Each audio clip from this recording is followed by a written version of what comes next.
All right, good morning. Welcome to the day after the 4th of July. Let me see, 10 fingers, 10 toes, everything's in place.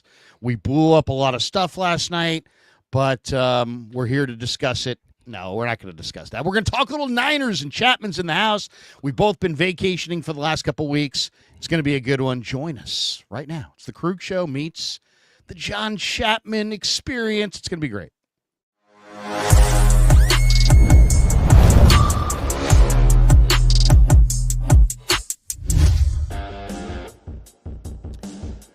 Off and running, July the 5th. Hope everybody's having a great day. It's Saturday, July the 5th. Beautiful summer day out here on the West Coast. 10:12 West Coast time, 1:12 East Coast. Hope everybody's having a great day. Welcome to the Krug Show, brought to you by Pig and a Pickle, the best barbecue in all of Northern California. Check them out. They're in Emeryville. They're in Corte Madera. They're open 7 days a week from 11 a.m. till 8 p.m. Tell them Damon and Mary sent you. Go say hi. Get some brisket. Tell them that Krug sent you. I should say. Go say hi to Damon and Mary. But also follow us. We're also brought to you by Claw Daddy Arcades. They're great. Follow on IG at Claw_Daddy_Arcades. And they got a location opening this summer in Capitola Mall, another location opening this summer in Visalia Mall. As I said, follow them on Instagram at Claw_Daddy_Arcades and find a location near you. And thanks to LearnKey Upskill Academy, they're fantastic. We'll talk more about them in a bit, but the links are in the description below for all of our sponsors. Thanks to all of them for sponsoring the Krug Show. John, how are you, man? How's your summer break going? Man, it's going well. Traveling, seeing family, all that kind of stuff. And, after last night, we were out on the water watching the fireworks, which was awesome. It was clear. And, after a little break, even my light went out this morning. So I get out of practice and even the equipment starts to fail. But I'm here with the legend Larry Krueger, and we're talking 49ers roster. So I'm pumped, man. Nowhere else I'd rather be. Oh, man, I'm fired up. And I'm fired up for camp because I really, last year left such a bad taste in everybody's mouth. And the Niners are looking to wash it away and get on with a new season. And, and there's a lot of speculation on this one. Let's be totally honest. Niners have a totally easy schedule. But it is worth noting that the last two teams in the NFL that had the statistically easiest schedule finished with losing records. So, that speaks volumes to the parity that exists in the NFL in 2025. So, yeah, they have an easy schedule, but that doesn't guarantee anything. And they went 1-5 in the division. And some people think Arizona and the Rams and Seahawks may be better. So, 1-5 in the division, is that going to are they going to have a recurrence of that, or are they going to be like they were the two previous years where they kind of own the division? I think that's a big question. You got a huge question with no Debo, no Ayuk. Do they have weapons offensively? Is the line good enough? Is Brock Purdy the Brock Purdy from last year? Is he the guy from the previous 2 years? Is the D-line good enough? Is the linebacker crew deep enough? There's a bunch of new faces in the secondary, 10 new DBs. Do we have some guys, or is it just a bunch of waiver wire type guys that really aren't all that good? So I think this camp, I would say if you're a Niner fan, you should follow what people are saying coming out of this training camp, because we don't know what the story is going to be. It's yet to be written. And you talk about the strength of schedule and all those things. That's based off of last year. And so all those teams that you're playing that were, quote unquote, the worst statistical strength of schedule or whatever, those teams got better because they had higher draft picks. They had a lot more cap resources and free agency. So, yeah, is it an easy schedule compared to the past? 100%. But the key thing that you talked about, if you go 1-5 in the division, nothing else matters. Every single team in the NFL has the exact same goal when they're starting out. We got to win our division. That's first and foremost. In the 49ers schedule, you start out week 1 with the Seattle Seahawks. And so at Seattle. So you're on the road there. You've got to take care of the division first and foremost. I think everybody has hope in the NFC West right now, even the Cardinals, who have not had really any success in a long time, but they beat the 49ers twice last year. So you've got to change some of those things, and probably the biggest number one addition or change is the ability to finally stop the run. Now, it's a bunch of rookies you're relying on that defensive line, linebacker group, even secondary. But that was the Achilles heel last year, stopping the run in the fourth quarter. You were dead last in the NFL in fourth quarter points allowed under Nick Sorensen. You bring back Robert Saleh. Is that going to be enough to hold on to some of those leads? Because you had a lead over the Rams in both games that you lost. You had a lead over the Cardinals in the first game that you lost, and you had a lead over the Seattle Seahawks in the fourth quarter that you lost as well. So that's 4 losses right there. There was only one game, and that was the Week 18 game against the Cardinals, where you really weren't in the game in the fourth quarter. So can you start to close out some of those? And you even heard Kyle Shanahan say multiple times, we thought we were going to close out those games in the division. And that was the difference in, picking 11th overall versus, trying to be in that playoff hunt. They just didn't look good down the stretch. I mean, to me, the game that I think about when I think of last year, you say, what game comes to mind? Well, it'd be easy to point to some of those late season games where, Buffalo with the snow and Green Bay. And but to me, that wasn't where this season was defined. I think of 2 things. The one that really comes to mind is the Geno Smith fourth quarter running for a touchdown on the Niners' home field in a divisional game where the Niners had nothing in the gas tank at all in the fourth quarter of that game. Couldn't rush the passer. Devondre Campbell couldn't tackle Geno when he ran. It was some of the worst defense I've seen since this regime has been constructed in 2017. So yeah, they got a lot of question marks. Can they turn it around in the division? Can they turn it around, period? Or is this the beginning of the end of this regime? I mean, if the 49ers go and win 12 or 13 games like Albert Breer and some of these other guys are saying, then yeah, 2024 season is going to be a footnote. But if the 49ers in 2025 are a 5 or 6 win football team, then 2024 is just a little foreshadowing, and probably the regime is not going to last too much longer. I would guess if they have another 5 and 6 win season. People would say, "Oh, Shanahan and Lynch, to say they're on the hot seat is ridiculous." Okay, yeah, you're kind of right if you want to be a creature of the moment, but last year happened. It wasn't like, that was just a dream. No, the last year happened. You won 6 games. If you follow that up with another 5-win type team, type season, with an easy schedule, yeah, the heat is going to be on, as what Glenn Fry used to sing. All right, somebody's asking the question, when is camp? The Smitty. He says, when is camp? Camp is July 15th, the rookies report. So we're 10 days away from that. The veterans report on July the 22nd. And I believe the first practice will probably be shortly thereafter, the 23rd or 24th. And then it's on. The Niners will travel to the Raiders for one joint practice. They will host the Broncos for a couple joint practices before their preseason tilts with those teams. Other than that, they'll be in Santa Clara all summer long. All right, let's get right into it. Do you want to start, John? Do you prefer to start on offense or start on defense? What direction? Let's stick with defense, because that's what we were kind of talking about, and allowing those fourth quarter returns. So let's go through that and see if they improved or not, and where the biggest questions are. All right, let's hit defense, and we'll start with the defensive front. And the bottom line is the 49ers did not get any pass rush down the stretch. They had none. John was totally right. They couldn't stop the run, but then in the last 6 weeks of the year, they couldn't rush the passer. And when you can't rush the passer and you can't stop the run, you're really not going to win any games, and for the most part, they didn't.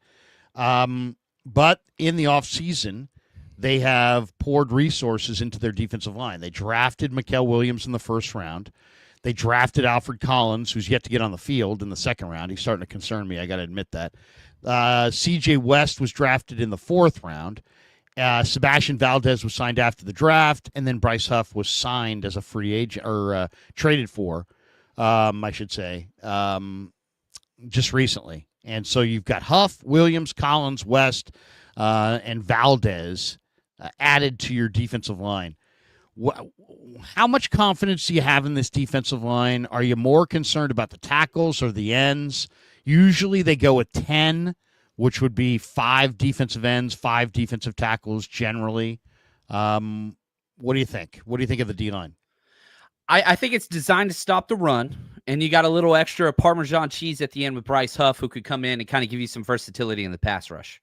But make no mistake, whether you're talking Mikael Williams, whether you're talking Alfred Collins, CJ West, your 3 biggest additions, they're all run stuffers. Now, the hope is some of those guys can evolve into pass rushers, but it does seem like the philosophy is, look, Robert Saleh is going to help stop the run, force 3rd and longs. That's going to create positive pass rush opportunities for some of these guys that are quote unquote not true pass rushers. And hopefully some of those guys can bud into Alfred Collins, I think, is the one that probably has the clearest pathway to being a pass rusher. But like you said, he's not signed. He's one of 30 second-round picks who still have not signed their contract. And plus, you still have the calf issue. So, like, is it just a contract thing? Is it the muscle thing? Like, what's going on there? What's going to happen before camp? He's supposed to report in 10 days. There's no movement in the NFL in those second-round picks. No, there's 2 out of 32 second-round picks have signed in the NFL. Like, that is – we're at an impasse here. And so, like, that's weird. But I do like that you had a goal in mind. We're going to stop the run and force teams to be one-dimensional and try to go for those 3rd and longs, and then we'll allow them to develop into pass rushers. And Mikael Williams, who probably the biggest question mark on pass rush productivity, well, you're going to kick him inside. You know, we just talked about Geno Smith rushing for that game-winning touchdown in San Francisco. Well, Yetur Gross-Matos was playing on the inside there and quit. Like, he was trying to get out the play before. He was tired. He was tapping his helmet. And Nick Sorensen said, nope, you got to stay out there. They snapped the ball. He stood straight up, took 2 steps, and watched him and Leonard Floyd, who were just gassed. Now you have a little bit more of a rotation. You've got younger guys out there. Yetur's still there, but now he's going to be a rotational piece instead of playing as much as he was that game. So you're hoping that the depth can translate to more energy, and there's more 3rd and longs. My biggest question, Larry, is, man, you're relying on a lot of rookies to grow and develop from college to the NFL in 1 year, in one offseason. That's a little problematic to me. I wish there was a little bit more veteran depth at the defensive tackle position and defensive end position, because right now you really just got Bosa and Huff. Outside of that, it's a bunch of young pups. So we'll have to see how it translates, but it's not like a lot of people are projecting like, oh, the D-line's back. And I'm just like, hold on. That's a lot of rookies and a lot of translation that you haven't seen before. I'm not sure you're going to go 3 for 3 with Mikael Williams, Alfred Collins, and CJ West. I like to think that, and I could see that, but NFL history says, man, you're probably not going to go 3 for 3 with those picks. Well, I mean, think about first, any pick, forget what round. You've got on one end of the spectrum, they're awesome, right? They're starting immediately, and they're one of your best players that you drafted a star, right? That doesn't happen all that often, right? Where you draft a guy, you put him in the lineup, and he's better than everybody else you have on your team, and he's your best player. He's your star. You drafted Micah Parsons, now he's your best, whatever. You drafted Patrick Willis, now he's your best. It doesn't happen a whole lot. So that's the extreme on one end, right? Then you've got the, hey, we drafted him, and he's not the best player on our team, but he is a starter right away. Then we drafted him, and he's not a starter right away, but you know what? He's a rotation player right away, and he's doing some positive things. Then we drafted him right away, and he's not really ready to be a rotation player. Then we've drafted him right away, but he's hurt, and he's not on the field. And, we still like him and his potential. That's why we drafted him, but it's miles away from being a star. You know what I'm saying? These are all possibilities along the road for rookies, including, hey, he played 3 snaps in minicamp and sucked, and they cut him. It could be as extreme like that, or it could be extreme like he's the best player on your team and he's going to Canton. So a lot of times people are like, oh, can you hit? Can you hit? Well, the hit, quote unquote hit, are all the extreme wins. And in reality, there's so many options that are south of hit that could come into play here that it's not quite like, hey, it's 50-50. It's more like 20% you're going to truly hit, and the guy's a star and a starter. And I would say, there's at least 40 or 50% chance that he's a work in progress. You like him, he's not ready. You like him, but he's hurt. You like him, whatever. You know what I'm saying? The Niners, are you more concerned about the interior or about the outside on that T-line? I'm more concerned about the interior depth. That's a problem to me because you have guys like Jordan Elliott, who Kyle Shanahan referenced as one of his best run defenders last year, which I thought was insane to me. I do think, Jordan Elliott's a good player, but it's, 3 or 4 bad plays, 1 explosive, amazing play. The consistency or lack thereof is an issue. Kevin Givens is somebody you're going to have to rely on. And he's a true technique-driven 3-tech that can anchor against a double team and plays with great technique, but he's an undrafted free agent. You don't have, again, this is dependent upon CJ West and Alfred Collins hitting, as you just said. There's not a lot of space behind them. Kalia Davis, who are you relying on if 1 or 2 of those guys don't pan out? And I do think that they will pan out. I have a lot of confidence in Alfred Collins. I think that was, I loved that pick. I know you weren't big on that pick, but I loved it. But now it's in question. He hasn't signed his deal, still the calf issue, all those things. But I think they'll be able to stop the run.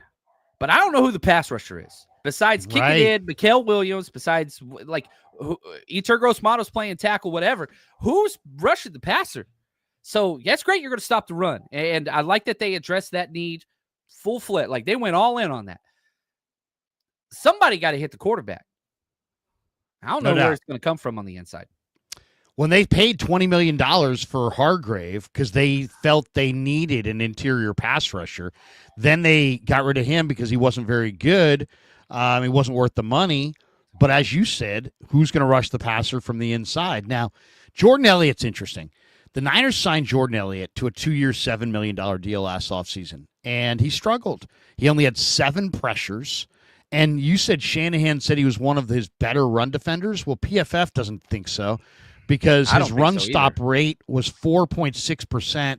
That was tied for the 9th worst among interior defensive linemen with at least 200 run defense snaps. So he, his average depth of tackle for Jordan Elliott was 1.6 yards, tied for 12th best. So he was able to corral, when he was able to bring down running backs, he did it, without them getting big yardage. Let's talk about the Niners would save $2.94 million against the cap if they move on from Elliott. I hear you, though, as far as this depth chart at tackle. It's okay, so first of all, my first question is, who starts? Who are the starters? Is it Jordan Elliott and Kevin Givens, and you're going with the old school guys? Is it CJ West and Alfred Collins, and you're going with the guys you just invested in and you're hoping become the guys? Is it Evan Anderson and Kalia Davis, the guys who put together maybe the best interior film from last year over the course of the full year? I don't know who the starters are, and I don't know who the pass rushers are either, because West is a run defender, Collins is a run defender, Anderson's a run defender. I think those are your 3 best tackles on paper. Givens is a pass rusher. Kalia Davis is a pass rusher. I think Valdez might be a pass rusher. I like Valdez. Yeah, I like Valdez too, and I think there's a very good chance Valdez takes either Givens or Elliott or Kalia Davis's spot. I think that's going to happen. But yeah, interior is an issue for sure. As far as and I'll tell you my thought on Collins. I'll defer to you. You watched Texas. You liked him. Here's the one thing about him. He played all the games at Texas, so I was not really that concerned. But he's been in a walking boot, unable to practice since before the draft. They said it was a calf, but anytime you hear calf, I'm always worried about Achilles. And then when I saw the interview that he did, it was the one rookie interview that I wasn't there for, and I just happened to see it the other day on the Niner website or Niners YouTube channel. And he was like, "Hey, who do you model your game after?" And he gave, it's like any answer is a good answer, right? Pretty much, unless the guy's terrible. He's like, I don't watch a lot of NFL football. That's what he said. I don't watch a lot of NFL football. So, I mean, it's not a prerequisite to play in the NFL that you watch a lot of NFL football. But I don't know. That makes me nervous. The fact that he hasn't practiced, that he looks like if he played, he's got just unbelievable ability, almost like too good to be true, too big, too fast, too strong. He's just unbelievable prospect on paper. And it just, I don't know, maybe it's because he's so good of a prospect on paper, it has me worried, but he hasn't gotten on the field. I asked Mayoko about this earlier this week. I said, how much of a concern is it? And he's like, I think it has to be a concern. So,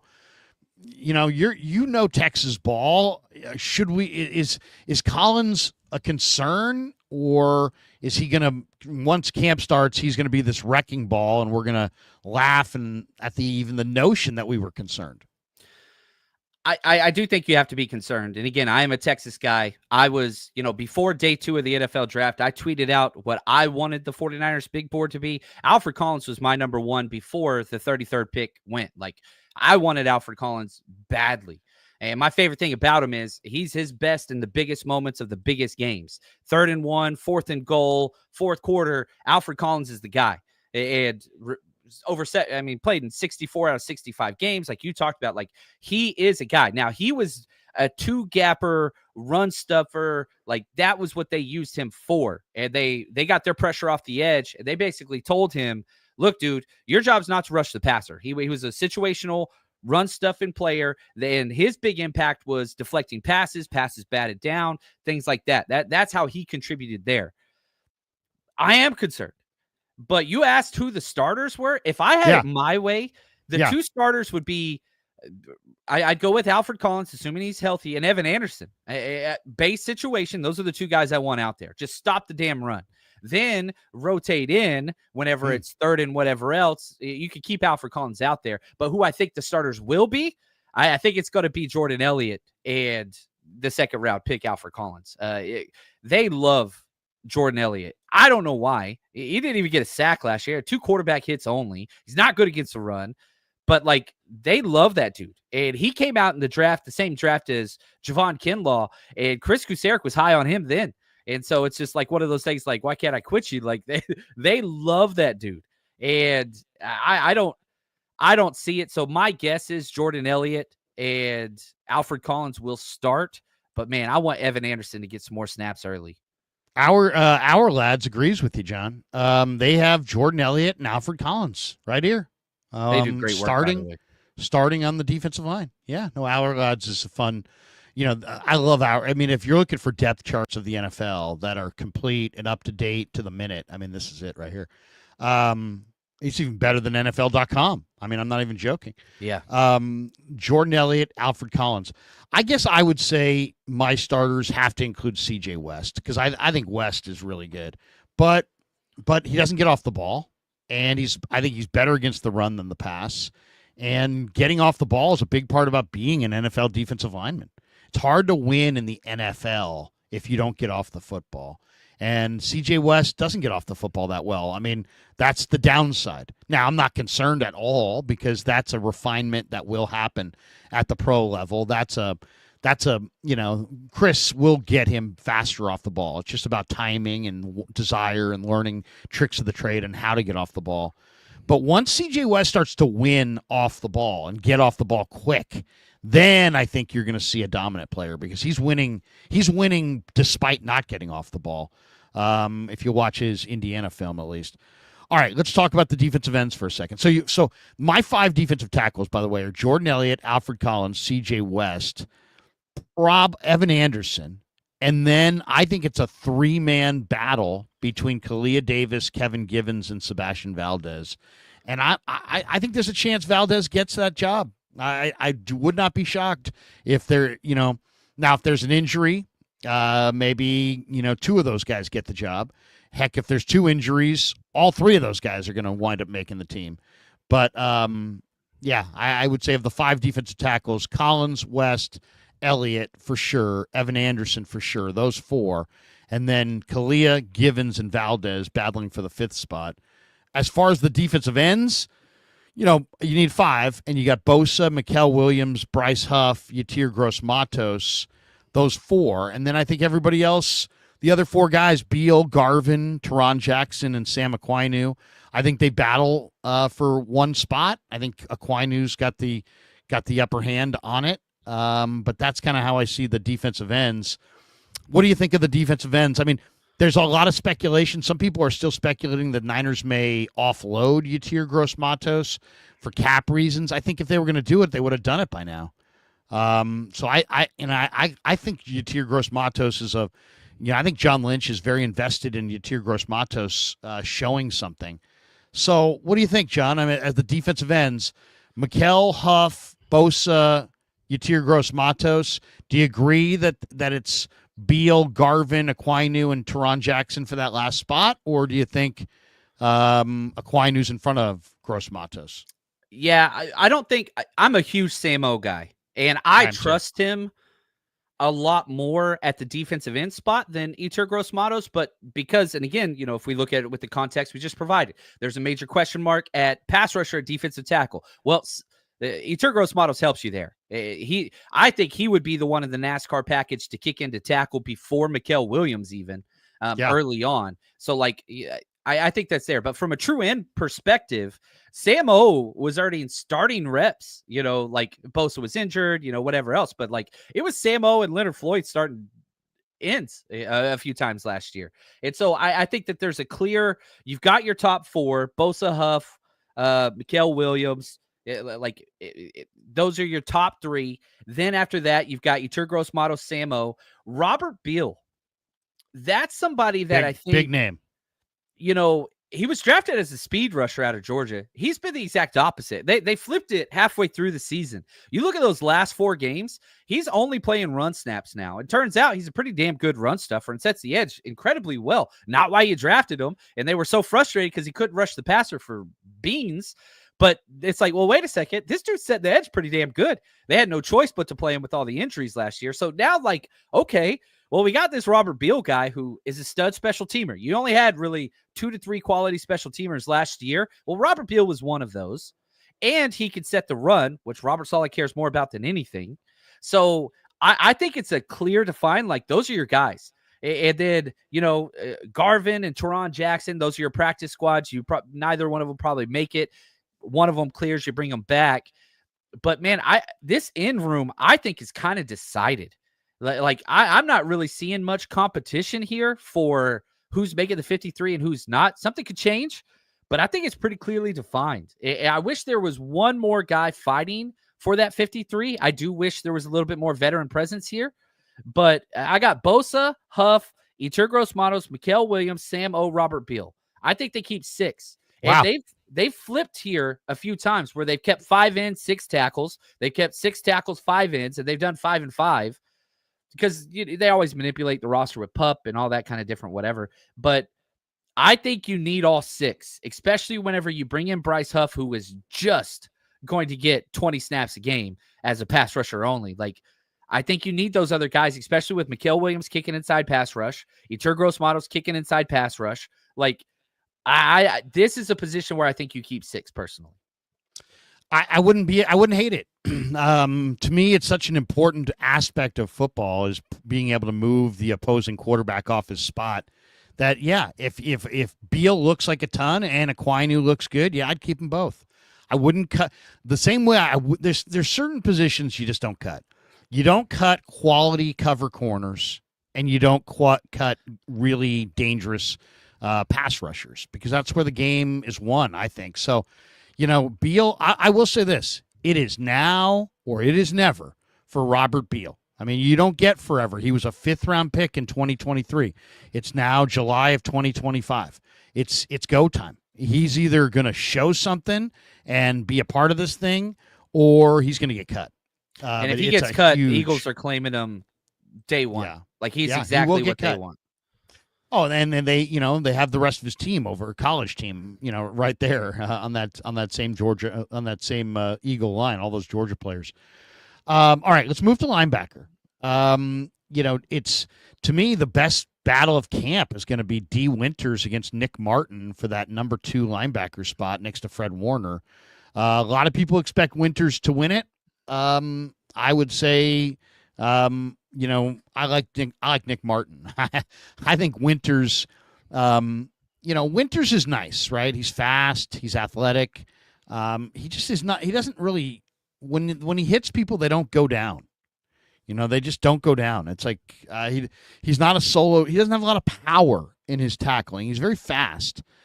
He's a good coverage player, and he's a good sideline to sideline player. But I think Nick Martin is a little bit better, a little bit more solid tackler.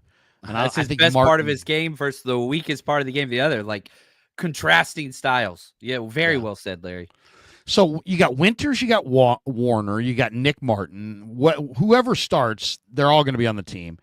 Those three, and you probably have three others that you're looking for. And I would say it's Tatum Bethune, who looks great, Luke Gifford, who's signed to be a special teamer, and then it's going to come down to that last spot. And I think it could be Stone Blanton, it could be Chaz Surratt, it could be Jalen Graham, it could be Curtis Robinson. I mean, they're all going to battle. Curtis looked great last year, but then he had a very serious injury.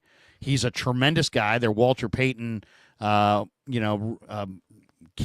for last year. Chaz Surratt came from the Jets, so he's kind of handpicked. He was a former quarterback who's got great athletic ability and is kind of learning the position. You have Jalen Graham, who was a seventh-round pick in 2023, and it's now or never for him. And then you got Stone Blanton, who was like second in the SEC in tackles last year. Pretty productive player. And when I talked to Johnny Holland about him, it wasn't like, he's just a guy. It was like, we really like Stone Blanton, and he gets better every single day, and I haven't seen him make the same mistake twice, and I really, so Johnny's talking him up. What do you think? How's the linebacker core going to shake out? Well, this is Robert Saleh's position, and you got to understand, he brought in not one, not two, not three, four brand new players to a deep linebacker room already. There were already bodies there, a lot of young guys there. He went and got his guys. And yeah, I'm with you. Whoever wins the D winners, Nick Martin competition, whatever you want to call that, that's fine. The loser will be a starter at the number 3 spot. I think those are the 3 guys. And so however that shakes out, that's fine. Tatum Bethune, he's shown a lot of promise and improved so much. And again, if Robert Saleh is serious about stopping the run, well, nobody's better than Tatum Bethune at that. Like, that's just what he does. But man, Stone Blanton, I cannot find a way where this guy is not around. I just can't do it. I am all now, John, in. you talked to him, right? You have him on your show right after the draft, or am I thinking of somebody else? No, that was us, and it was awesome. It was like 2 days before his wedding, and he jumps on our show and like chats it up and has a good time. And all he talked about was film, leadership, character, toughness. Like, this guy is like Johnny Holland, old school. You remember your question, like Johnny Holland's like, I played quarterback too, like, yeah, I played. Yeah, he said that. It's so like, that was an awesome interview, man. It's so like, I think they love this guy. They really, really do. Now, Luke Gifford's going to be on this roster. He's got 600,000 guarantee, second most at the position. And Chaz Surratt, that's a Robert Saleh. They had the Hard Knocks. I don't know if you remember seeing that one where Chaz Surratt got intercepted for the Jets. He's like, that's my guy. And then he brought him here. Like, this is a rough. And if I'm sitting there and I'm Jalen Graham or I'm Curtis Robinson, who's probably going to be stashed on the pup and maybe be there all year, they say basically like, look, dude, we're going to stash you. If you want to go elsewhere, we'll release you on an injury statement. But they love him. Walter Payton Man of the Year nominee. Like, so you've got a lot of bodies. And who's going to be the odd one out? Jalen Graham, I don't think has a chance, which I hope he hears this or sees this and balls out and proves this wrong, because I like Jalen Graham a lot, but I think he's just a little too slow. He can't be undersized and slow. But man, you've got depth. This is the deepest position on the defense by a mile. It's going to be fun, man. This is Murderer's Row, because you're cutting 2 to 3 good players.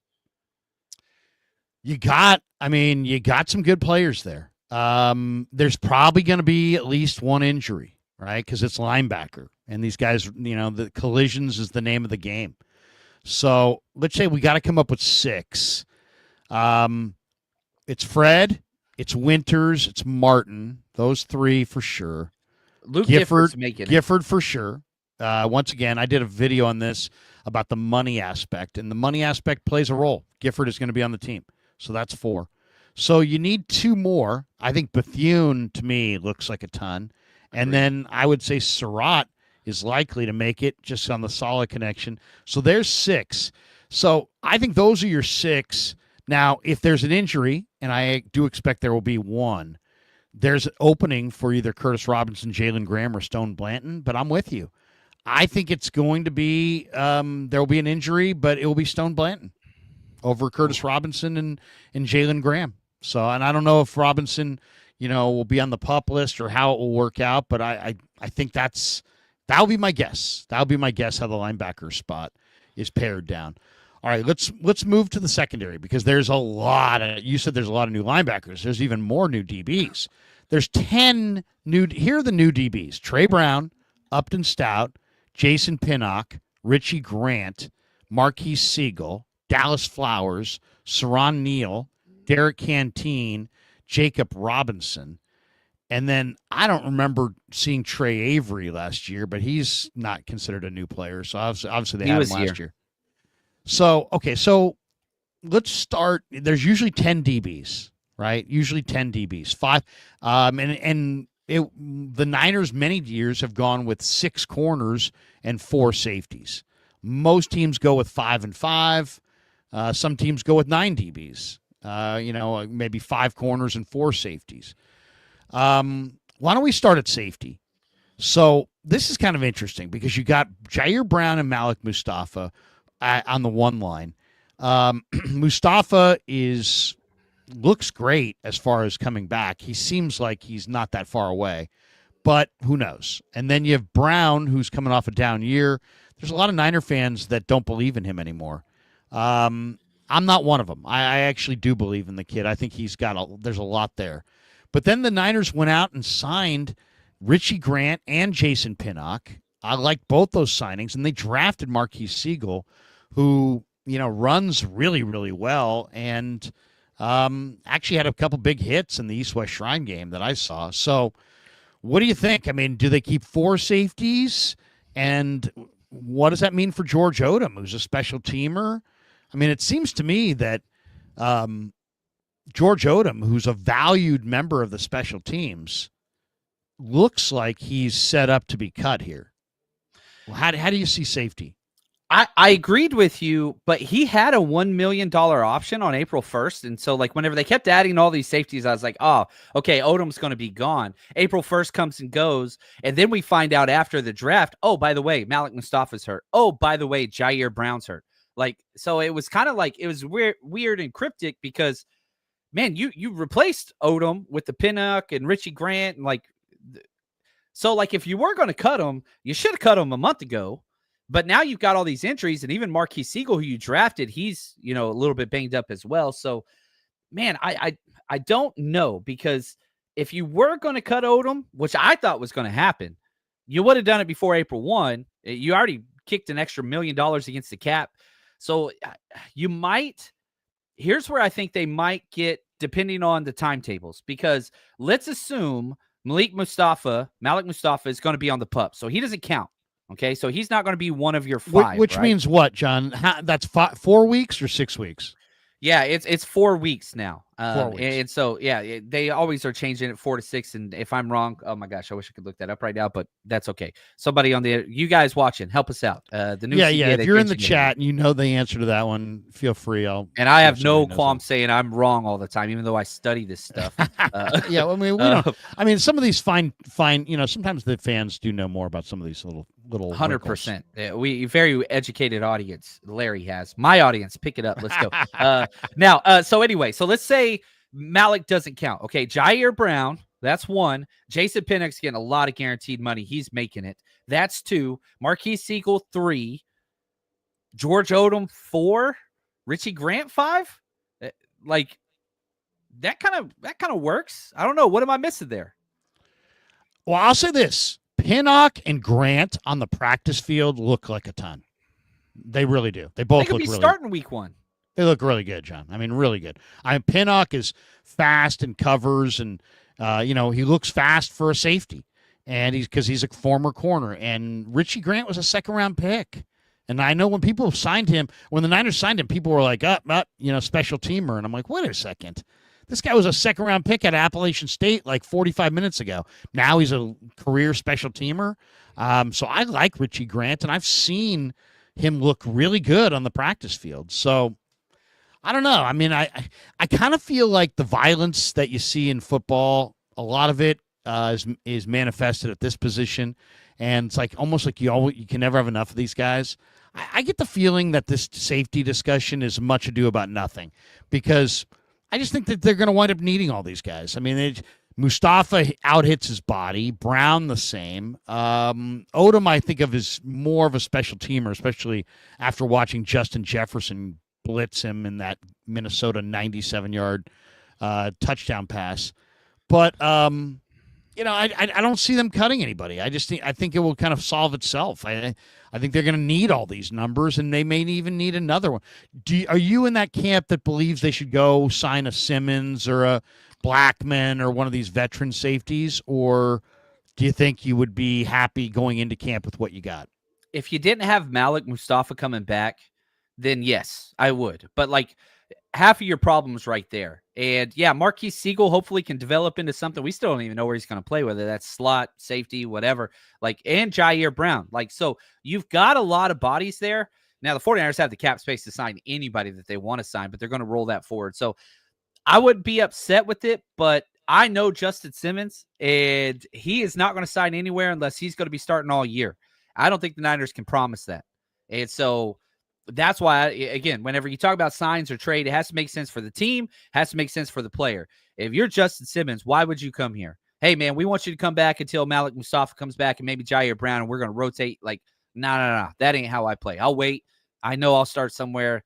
That's just kind of the way I see that. Not that it wouldn't make your team better. Justin Simmons makes every single team better. So from that standpoint, yeah, that's not how the Niners roll at safety. It's really, really not. If you have another big injury or Malik isn't ready to come back, but I think that he is going to be, then maybe, but I don't think they're in that situation right now. Yeah, no, I think they think they're pretty fortified with Grant and Pinnock and Siegel.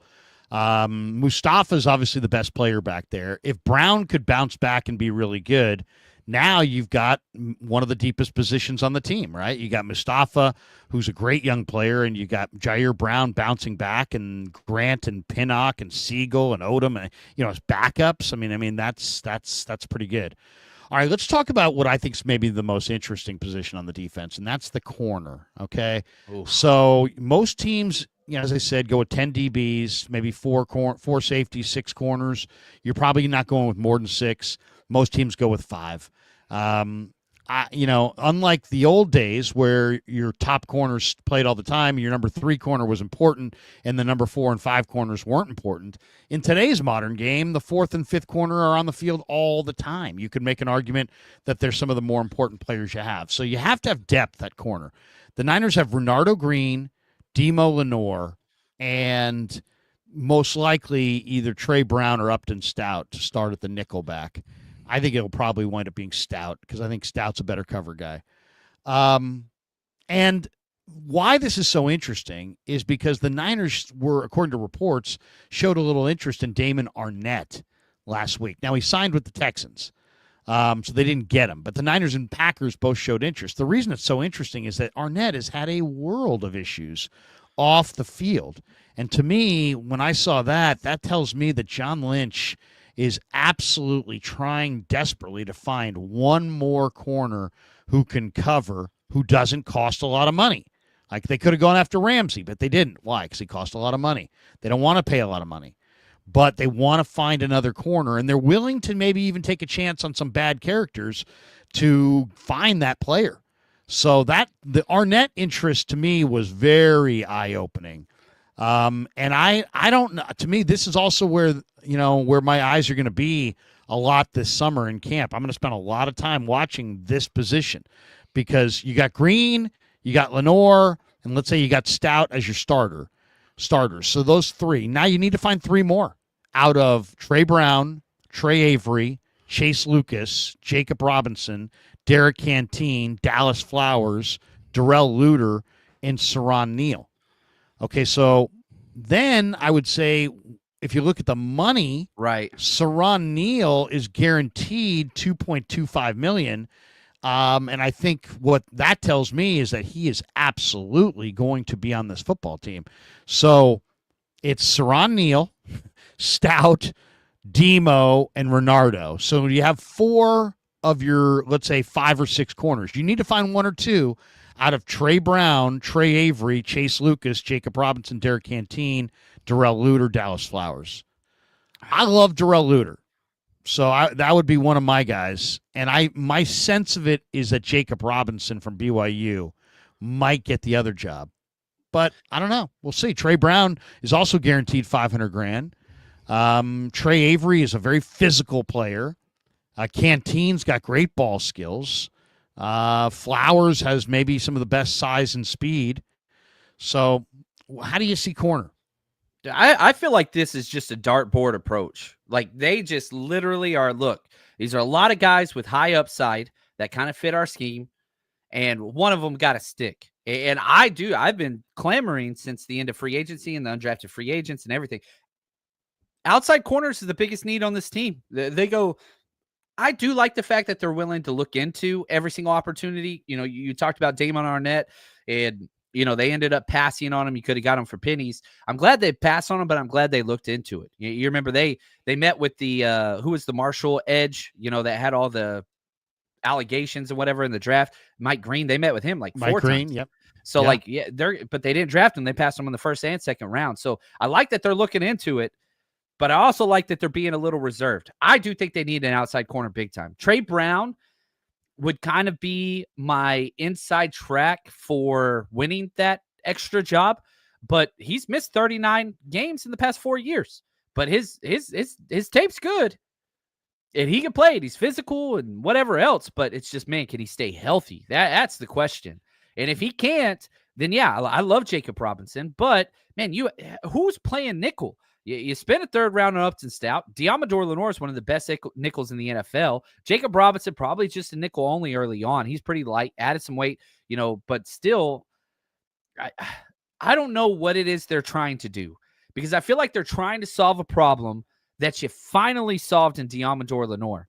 Kyle Shanahan said last year at the end of the year, closing out, we want Demo to play one position. We think that he could be better if he plays one position. And I'm cool with that. But it's like you finally got a corner the first time in the Kyle Shanahan era that could stop the slot fade at Diamador Lenore. And now you're just going to stick him back outside, which from an NFL value standpoint, I understand that. But it's just like, I don't know. You brought in 4 or 5 guys that can play nickel. And I'm like, dude, you have the best nickel in the NFC West. Like, let him stay there. So I don't know. How do you feel about the whole Demo inside out, or just keep him out?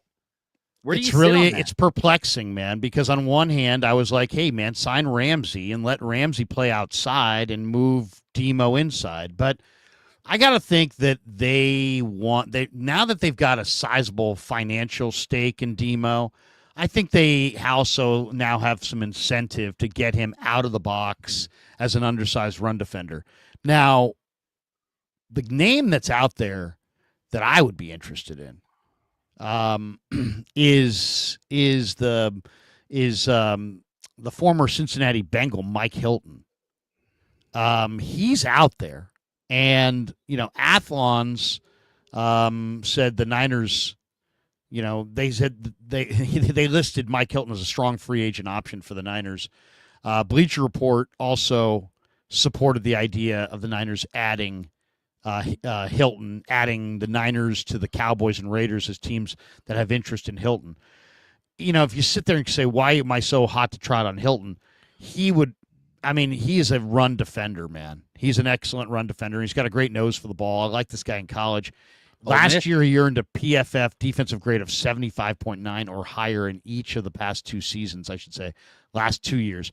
His 91.7 run defense grade last year was a career best, and that also ranked him as the top defensive back in the NFL in that category. So, you're talking about a guy who's played the majority of his career in the nickel. He's got 13 career picks, 11 and a half sacks off the edge, 56 passes defense. He's played 8 years in the NFL. He's kind of a gamer. I think this nickel spot is so freaking hard to play that you want to have multiple guys who can play it. And if I were the Niners, I would take pressure off of Upton Stout. I know he says he's ready, and I know he looks ready, and this and that, but I would go after a guy like Hilton and then just see, can Hilton, who looks good? Does Hilton look good? Great, then he starts. Does Lenore look better? Then maybe Lenore starts inside. But I would like to have one more non-rookie option, and that doesn't include Lenore. And I agree. If you're going to commit to Lenore outside, I mean, I understand Lenore was really good inside. Some would say, hey, keep him there. But if you want to preserve his body a little bit more because you want to get him out of the box against the run, so that makes sense. But then if you're only going to have a 5'8" rookie as the only thing that prevents him from playing the nickel, to me that's like, then you can't really say that he's going to be there all year.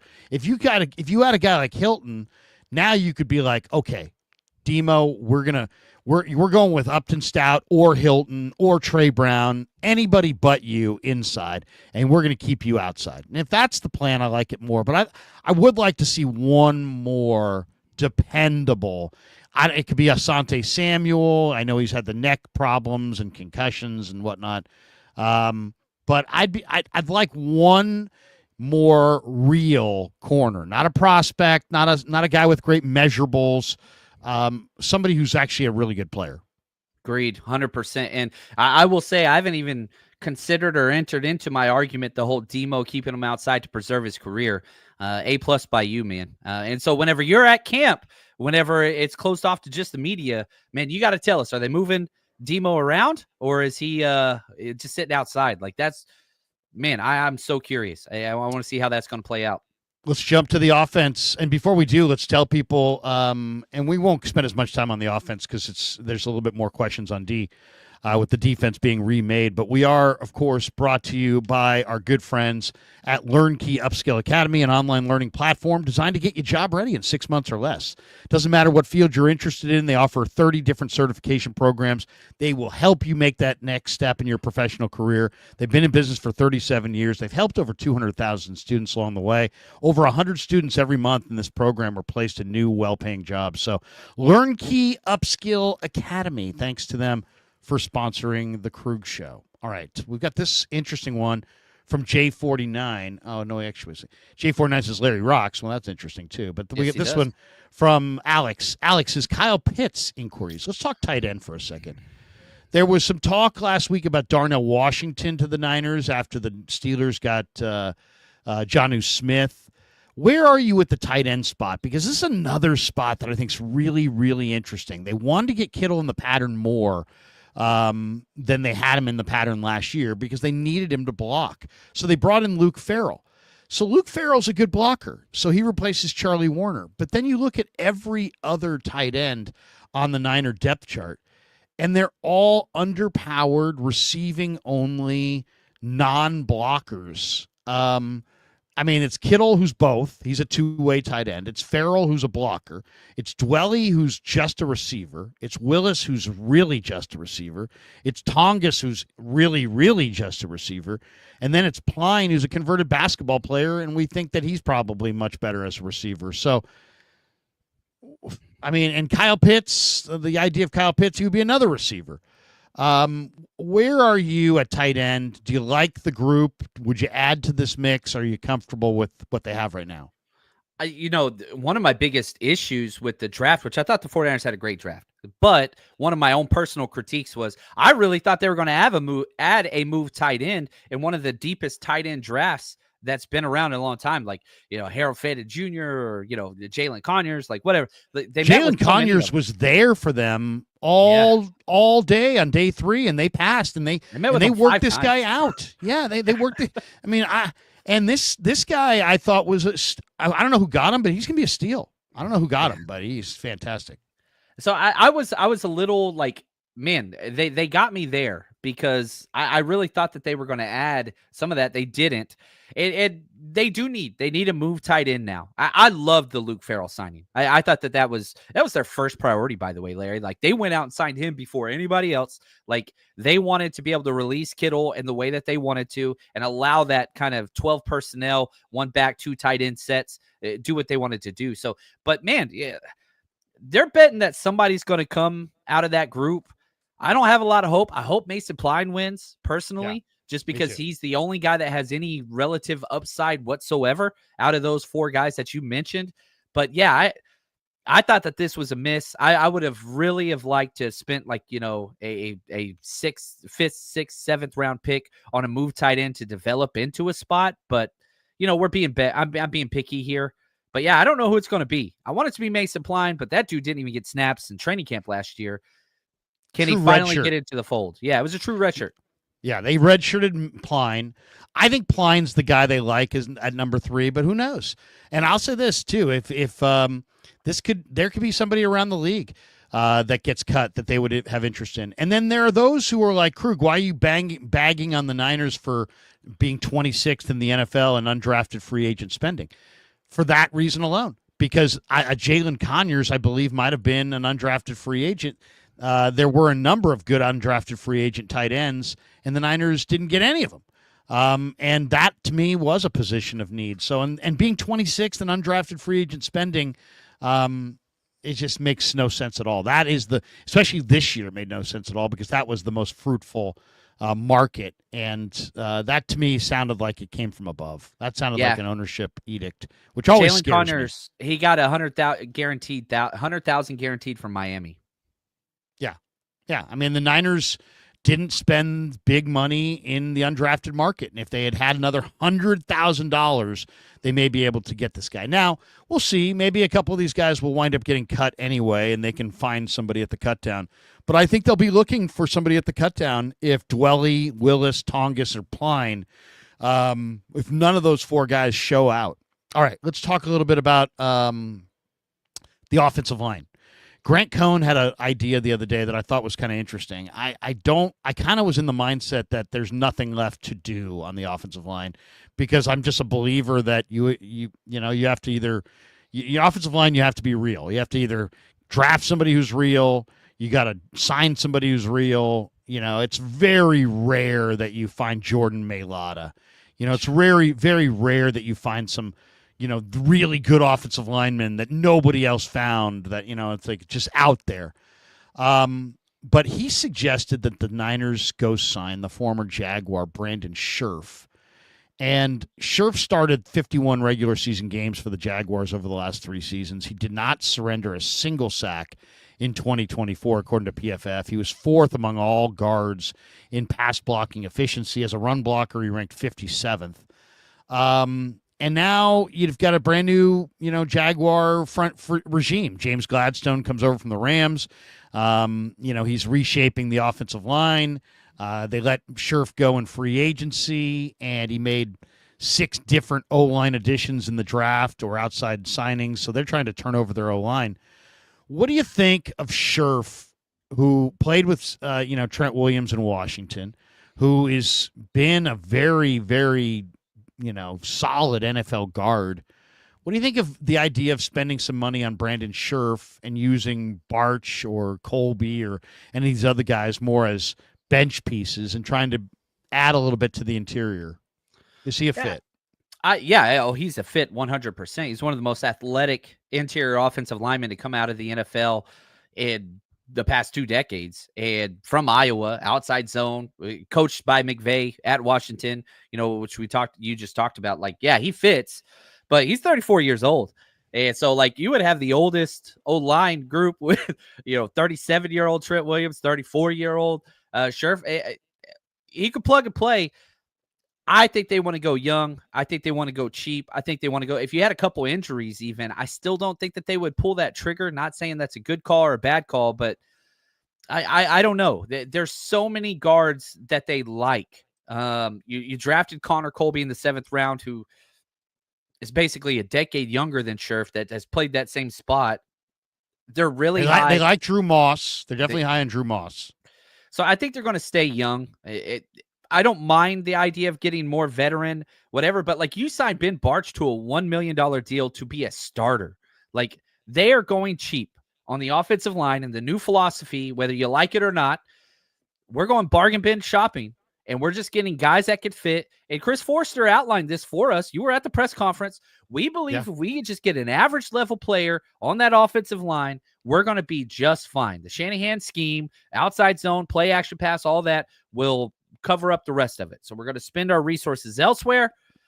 Will Scherf come out of he's close to retirement, 34-year-old. We'll see. Nobody signed him yet. I don't see it. I wouldn't be upset, but I think they want to see what the young guys could do first. And if you did make a sign like that, I think it would be like week 2 or maybe right after, you're through with the preseason and whatever else, and you make the cut down, then you sign them. I doubt it happens, though. It seems like they're trying to go young and cheap. Let's cut to the chase. Give me your 5 starters. Is it Trent, Barch, Brendel, Pooney, McKivitz? Yes, it is. Okay. I don't even think there's a battle anywhere, to be honest with you. Who are your backups then? Because this is an area where I do feel like they are improved here with the backups. You've added Connor Colby. You've added Drew Moss. You got another year of experience for Drake Nugent, for Nick Zakelj, Spencer Burford. They brought in Andre Dillard. They brought in Matt Hennessy last year. Austin Pleasance, to me, looks absolutely monster. I don't know if that's real or not. He looks fantastic. How many backup offensive linemen do they go with? Do they go with 4 and they wind up with 9, or do they go with 5 and they wind up with 10? The one thing about backup O linemen, they don't play. So if you go with too many backup O linemen, you can really hurt your roster or handicap your roster in other spots. Who are the backup O linemen? I think that's going to be a pretty damn good competition. I want 4. I think it's going to be 3. My 4 would be Hennessy. Then I'm going Nick Zakelj, Connor Colby. Man, I can't do it. Nope, I got to kick Zakelj out. And I don't think that they're going to do that. But I'm going Connor Colby, Spencer Burford, and Andre Dillard. We haven't even seen that dude play yet. Like, he might not even, So, wait, no Hennessy? Or did you say Hennessy? Yeah. So, Hennessy, Connor Colby, Spencer Burford, Andre Dillard. Okay. But I don't think they're going to do that. Pleasance and Zakelj and Moss and Nugent, those guys get cut. I'll say this. I mean, Dillard. I think Dillard against Pleasance against Burford is going to be a really good competition. And I think Hennessy against Zakelj, against Colby, against Moss, I think is also going to be a hell of a competition. I think it's going to be rough for them to cut Zakelj because he's Purdy's good buddy. But I think it could happen. He looked good last year. Exactly. It's kind of now or never for Burford. It probably should be now or never for Pleasance. He's been around the block so many times. Pleasance looks so good. I have a hard time picturing Pleasance not making the team.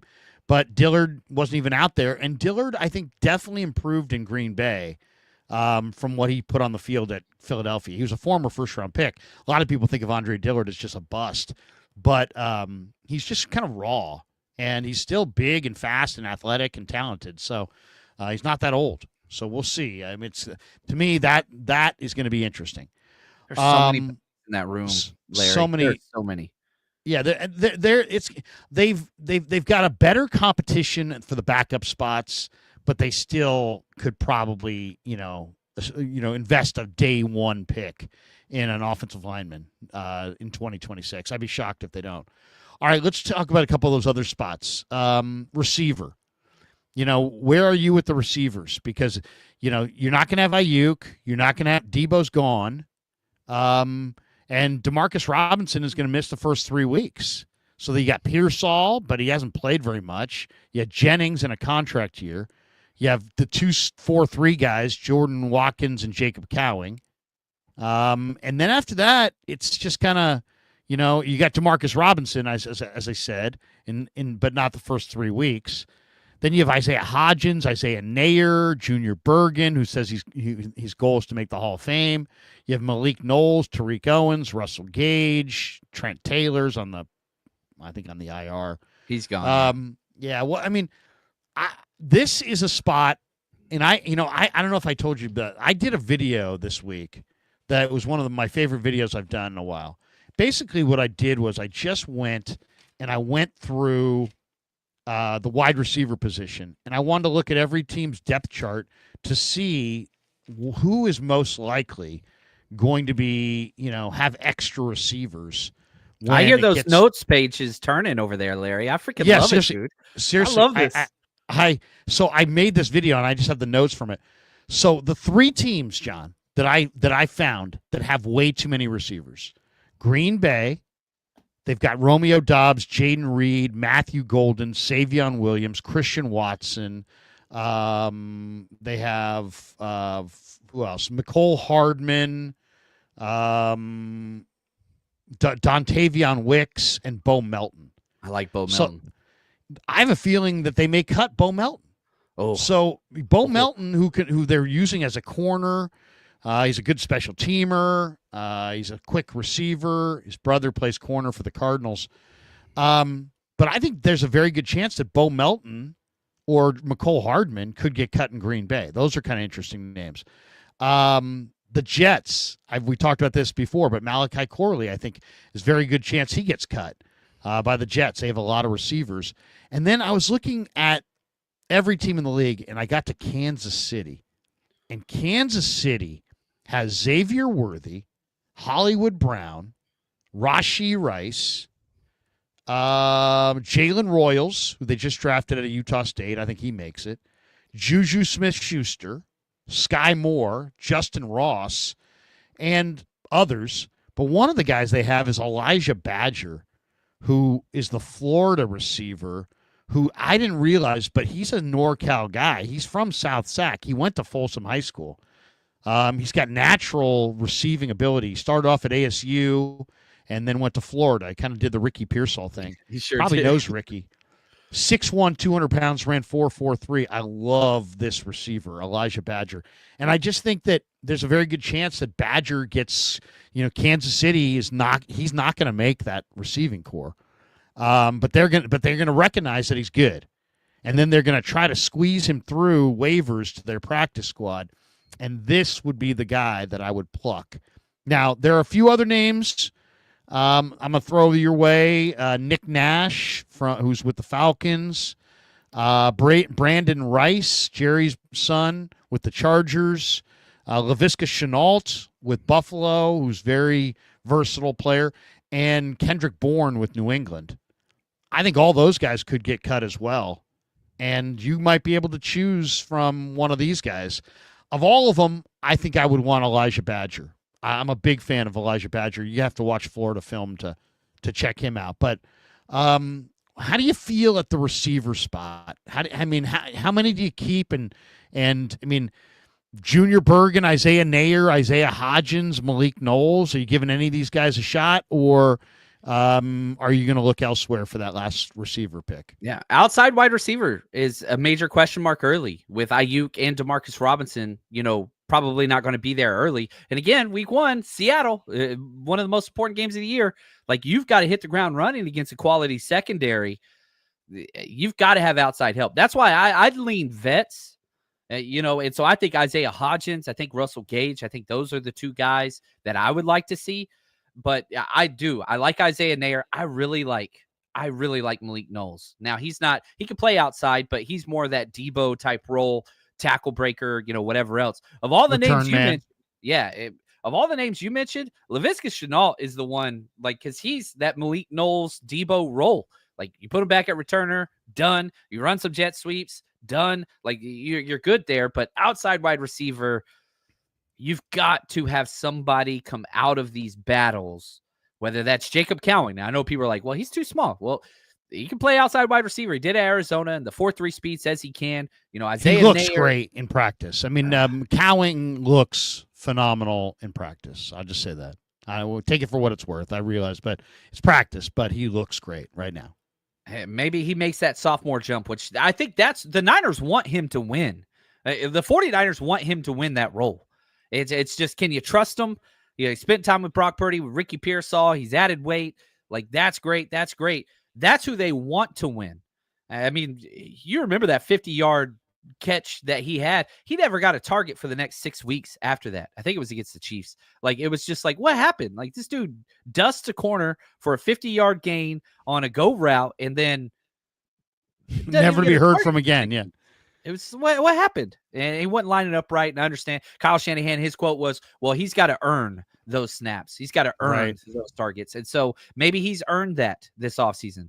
And so that's who they want to win. I'm betting on Isaiah Hodgins, though. I think Shanahan wants veteran, somebody you can trust, somebody that's done it before. You know what you're going to get out of them. It's not flashy, it's not sexy, but I think he could bring that. And so I think, and Isaiah Hodgins or Russell Gage, they might not even make the 53-man cut, but we've seen Shanahan do this gentleman's agreement shake, right? So many times, whether that was Willie Snead or Chris Conley or Trent Taylor. Hey, we're going to cut you, but we're going to bring you back on our practice squad, and we're going to guarantee promote you the first 2 games of the season. One of those veteran, look, we're going to let you go. Don't go anywhere else. I promise you we're promoting you week 1 and week 2. You're going to be out there special teams, and you'll be our 4th wide receiver for the first 2 weeks type of a thing. I would have to vote for Hodgins over Gage on that one, but what about Amari Cooper? What about Keenan Allen? What about some of the veterans? Real veterans like Kendrick Bourne could get cut by New England. I would say it's probably going to happen. Are you interested, or even Gabe Davis, who they brought in a month ago for a look see? Would you rather go with Knowles, Gage, or Hodgins, or try to go outside for a veteran? I would go outside. And again, the 2 positions that I think are you need veteran depth at more than anywhere, outside corner, which we talked about, and outside wide receiver. But it's a temporary fix. And this is kind of the problem that I have is once Demarcus Robinson comes back after suspension, you kind of solved that issue. I love that signing. Once Ayuk's back, now it's kind of overkill outside wide receiver. So do you go break the bank and spend a $4 to $7 million for an Amari Cooper or a $2 to $5 million for a Keenan Allen? If you're this is a month-long Band-Aid, right? And so, which is going to take away snaps from these younger guys. Or do you say, hey, and this seems to be the answer the 49ers are giving currently, let's see if one of the young guys can show out and win. And if they can, then we're fine. And that's best case scenario because we're not wasting roster spot and more salary cap. But if they cannot, then we're going to pluck somebody to come in here. But yeah, I do think that you need more depth. But if you can get a cheap signing, probably wouldn't be an Amari Cooper or Keenan Allen. But I would like something there. If Kendrick Bourne gets cut, I think Kendrick Bourne's best in the slot, but he could play outside. He can't stretch the field vertically. That's always been his kind of MO. Is like that's the problem. He plays like a good outside wide receiver. He's a light, not as physical Juwan Jennings. We've seen it. He can play slot. He can play outside. If he gets cut, that's the answer. I'm not so sure they're going to cut him though. They love, dude. The Patriots love Kendrick Bourne. They try to. So I don't know if he does get cut. Yes. I think he will this year because they've just got a lot of young receivers that they've got to account for, and they drafted a couple guys last year, Javon Baker, Jalen Polk. They're either going to cut those guys or they're going to cut Bourne, and they may cut those guys. We'll see. 2 last ones on the Niners before we call it quits. I think the 2 most important spots on the offense. Let's start running back, and then we'll talk quarterbacks. You got CMC. Is he back? Is he not back? Okay, well, I don't know. You got Juice is back. Garendo, Jordan James, Patrick Taylor Jr., Corey Kiner, Izzy Abanaconda. I think I'm excited as heck about this position. One, for a couple reasons. One, Christian is back healthy. He looks really good. But what I'm really excited about is that Garendo looks great. I mean, he looks amazing. Like, he looks like a star. He really looks like the kind of guy that could be, the kind of guy that everybody in the rest of the league is talking about, Isaac Garendo. And then, Jordan James and Corey Kiner have also kind of flashed at times. And I've always been a big Izzy Abanaconda fan, and I kind of thought Taylor played decently last year. So there is no guaranteed money for any of these backups. I mean, Juice is making his money. He's going to make the team. CMC obviously is going to make the team. But like everybody else is kind of on an even playing field. So it's a legitimate competition. It's not like one guy's got $5 million coming his way. Garendo's going to be on this team for sure. But I'm really, really excited about Guerendo, and I'm not sure between the other four who's going to fire and who's not. But I think they're all pretty intriguing. I think running back, to me, the most exciting part of this year is the idea that the Niners could transition from CMC's dominant to CMC and Guerendo are an amazing combo. My biggest issue with Isaac Guerendo has been injuries his entire career. I mean, he's missed so much time. He didn't take part in rookie minicamp last year. I think he practiced 5 times through all of training camp last season. He had multiple hamstring issues, all that stuff. He's practicing now. And this is where Guerendo is going to shine. Shirt and shorts. He's the biggest running back. He's the fastest running back. Like, this is his thing. But now that he's getting practice, can he develop the vision? That's his thing, is injuries and vision. He's got the speed. He's got the size. He's got the receiving threat. He's got. So the fact that he's getting reps now in the offseason, and if he can stay healthy, man, I really hope you're right, Larry, and I think we could see that. It's just, man, last year he got thrown into the fire after not practicing at all because you didn't have anybody else. And he answered the call. He did pretty well. There were 5 or 6 plays he ran into his own guy. It's going to happen. He was, going through the bumps and bruises live time in NFL games instead of practice. So can he develop into, and the fact that now he's getting to practice behind Christian McCaffrey, which he couldn't last year because CMC and him were both out. Christian McCaffrey, what's his best trait? Vision. Maybe the best vision of any running back in NFL history. That's what makes him so special. So if you could kind of steal and siphon some of that off and learn and grow into that with those reps, that's what's going to make Isaac Guerendo special. And so I think that this is huge. Yeah, I remember last year, Christian McCaffrey was questionable week 1. Do you remember that? Like, Kyle Shanahan was like, yeah, he could play this week. And then he didn't play for, 3 months? Christian McCaffrey hasn't missed a day. And so you got to go with kind of the reports that are out there.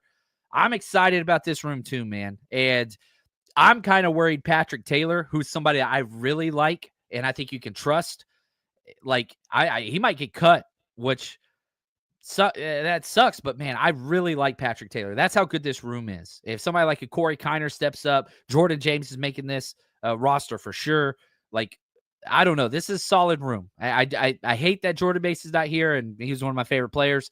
But this is solid room, and you have depth. And you can't say that about a lot of positions on this team. No, it's a good room for sure. All right, let's finish with quarterback, and then I have one super to throw your way. Somebody's got a good question. Purdy's going to be the 1. Rourke is going to be the 4. And really, it's just a matter of Mac Jones against Tanner Mordecai, and it's not really much of a competition because the Niners are paying Mordecai no guaranteed money. Mac Jones was just signed and given $4.75 million guaranteed to be the number 2 quarterback. So if Jones beats out Mordecai, he's number 2. If Jones and Mordecai battle to a even standstill, then Jones is number 2. If Mordecai beats out Jones slightly, I got to say it, Jones is number 2 still. The only way this is going to change is if Tanner Mordecai beats out Mac Jones decisively.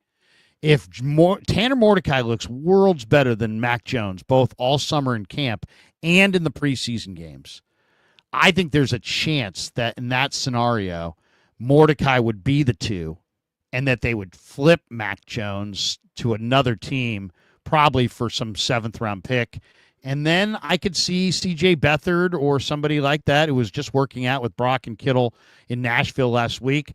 I could see somebody like that being signed to be the number 3 for the year. I just don't believe the Niners are going to pay the same way they weren't going to pay Trey Lance $9 million to be their 3rd-string quarterback. They will not pay Mac Jones $4.75 million to be the number 2 quarterback. I know the argument is, hey, well, you're going to pay the same for Mordecai or for Jones, whether they go 3-2 or 2-3. I get that. But I just don't believe that the Niners will keep Mac Jones at 4.75 if he's not number 2. And I don't think he's going to be happy, and nor would he want to stay here if he's not number 2. So I think this is actually kind of one of the more interesting competitions because Mordecai's a better athlete. He's got a better arm. He's, has been in the system longer. And this is a complicated system. and he looked much better than Mac in the OTAs. I know the plan is for Mac to be number 2, and that's 95% of the chance of what happens here.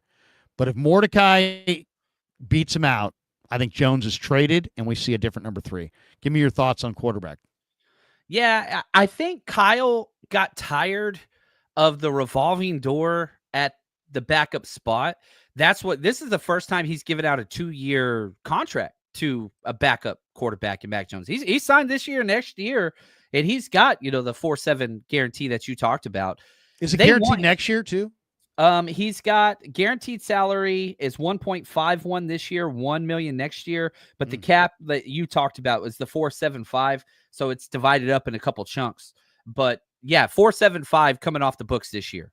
So that's the fully guaranteed. But I did think this was a contract that got done early in free agency. There were a lot of quarterbacks out there. Shanahan went and targeted this guy.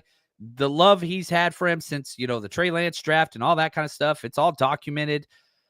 I think Kyle just said, look, I'm tired of this revolving door crap. And so let's get a guy that I like, that fits my system, blah, blah, blah, blah, blah. Mac Jones wants to come here, revitalize his career. I like Tanner Mordecai too, man. I'm a Texas dude. I saw that dude win a state championship in person. Like, he is a baller. Yeah. He's an athlete. He carried his team against Southlake. I think he beat Southlake one of the games I was at. A lot of Texas high school football in my past, but like, that dude carried he's elite. But we've seen Kyle not give the job to the best starting quarterback before. You put Allen out there last year, whenever Dobbs was clearly the better choice. You put Brendan Allen out there with a broken hand in bad weather, whenever he clearly wasn't the choice. That's why I think even if Tanner Mordecai wins that job, Kyle, he's sticking with Mac Jones. Nobody's going to talk him out of this because he's convinced he could turn this dude into a superstar. My thing is, I hope Mac Jones does ball out in the limited reps he gets and goes and signs for, the next Sam Darnold deal, and we get another 3rd-round comp pick. But we'll see. I think it's going to be Mac Jones. I do like Tanner Mordecai, though, and I hope he sticks around for a long time. Last one, Juan Solo says, what is the weakest position group on the 49ers? Center. It's not even close. O-line, would you say? No, I mean, I like the fact that 2 out of your 5 starters and Dominic Pooney and Trent Williams are Pro Bowl, All-Pro level. And I believe Dominic Pooney's there already. Like, that's 40%. So I don't think the offensive line, and it's one of the most offensive line friendly schemes. I am saying center has been and will continue to be a weak point of this entire roster as long as Jake Brindle's here. You're getting what you pay for, and he's one of the lowest paid centers. Congrats to him who just had a kid. I do think that's awesome, and to him and his family. And I actually like the dude, but like, it's just bad play and just poor red zone, poor short yardage, quits on plays 10 times a game.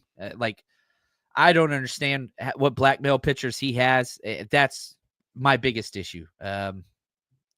No. Yeah, I just to pick just to be different on, because I think you're probably right. I'd probably go offensive line, and I'm not a gigantic Brendel fan either. I don't quite get that.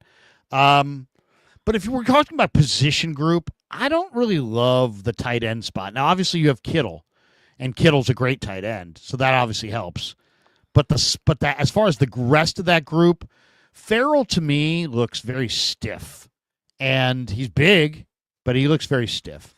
And the rest of those guys look like receiving tight ends that aren't great receivers. I mean, that are not like awesome receivers. So I kind of think that like George Kittle is such an incredible player that we just think of tight end spot as really good.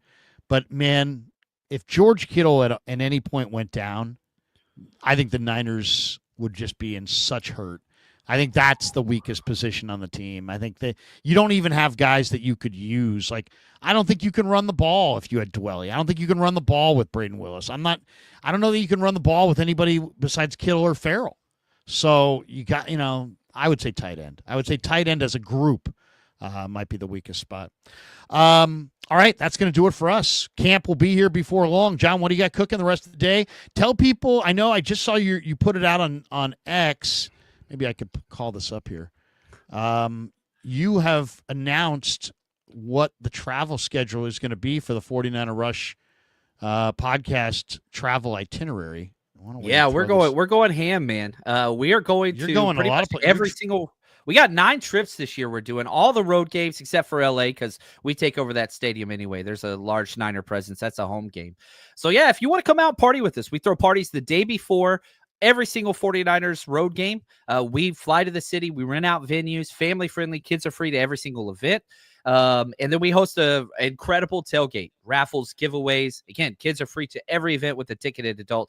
And we're going to Vegas for the preseason. So you want to come party with us at Tailgate in Vegas. That's up on there. All you got to do is drinking contests at these events. Look at this. Oh, hell yeah, we do. We do a what's it called? We play flip cup sometimes, but we do a thunderstruck drinking beer game. It's a good time for those that want to participate. Man, we give so much stuff away. I have 110 autographed jerseys in my possession that we give away on these road trips, and so try to make memories and make it good for the kids. So all you got to do is go to the Tick Pick app. Use promo code Niners, NINERS, and then just search 49ers Rush. All of our events are exclusively on the Tick Pick app. And again, you can go buy those now. They're the cheapest they're going to be. And we do sell out of a lot of events like Houston and New Orleans and New York. Probably going to sell out of those. Man, we're going to have a seafood boil tailgate, which I'm so pumped about in New Orleans. So I'm so excited about that. Larry's amazing. Coming to one. Larry's definitely coming to one. I'm definitely coming to one. Seattle, New Orleans, Tampa, Houston, New York, Arizona, Cleveland, Indy. And I just, for those who follow me on Twitter at SportsLarryK, I just retweeted John. If you haven't followed John, John's a good follow at JL_Chapman. He's got the list there. He's got the link there. I'm pointing to it. Hopefully you guys can see that. tickpick.com/organizer. The connection, the link is right there. So definitely, guys, if you haven't been to one of the road trips, definitely it's worth doing. Definitely worth doing. All right, that's going to do it for us. Thanks to John. Thanks to Pig and a Pickle. Thanks to Sharp Corner, Sports Cards and Collectibles. Thanks to our good friends at Clawdaddy Arcades and LearnKey Upscale Academy. The link's in the description for all of our sponsors. John, I'll give you the final word. Man, I just want to say thank you, Larry, for all that you brought to the freaking off season. It's been incredible. And in 10 days, we're going to have you interviewing people and bringing us the insight. I'm going to be messaging you, man. Hey, who's getting these number 2 snaps? Who's rotating over here? So Larry, just really appreciate you, your family, your boys for all that you bring to us. And man, off season's almost over, ladies and gents. And we are going to have new 49ers content and tape and all kinds of breakdowns. And just want to say thanks to Larry, man. Appreciate you, bro. Thank you, John. Appreciate that. Thanks to everybody. As the one-time great pro and now great college coach, Bill Belichick said, "No days off. No days off." Yeah, never met a man I've been scared of. Careful.